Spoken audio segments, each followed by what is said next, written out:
Hello everyone, this is Tom Dean and Dave Marias here in the FSC shop for another safety tip video on circular saws. Today we have a cordless circular saw. Most everyone has these, but a lot of people are using the corded saws.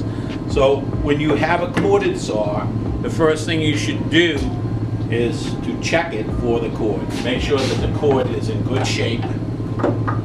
No nicks, no cuts in the cord.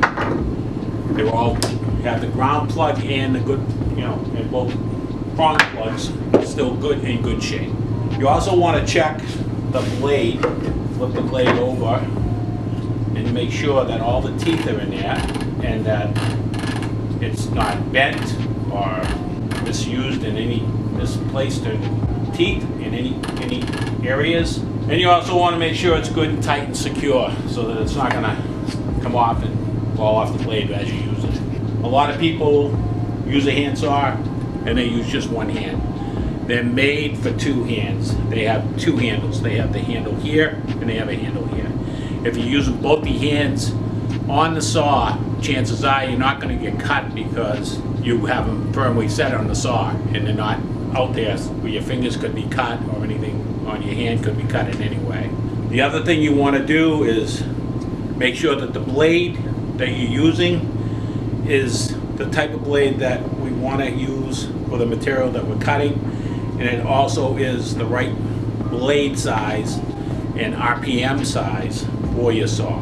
Before you cut any material, you should take your saw, place it on the material like this, unlock it, and then set your blade so that it just goes through the blade maybe 1/8 of an inch beyond the material.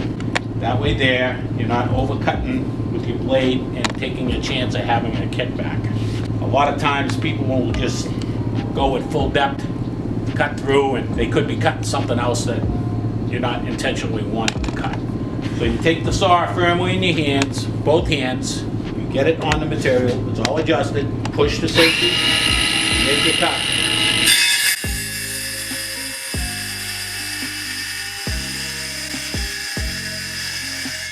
Immediately once the cut is done, you let off the trigger and you stop your saw. Don't try to move the saw until your finger is off the trigger. You'll take a chance of maybe binding it or hitting a piece that you don't want to hit with the blade. Did you notice this piece was clamped down?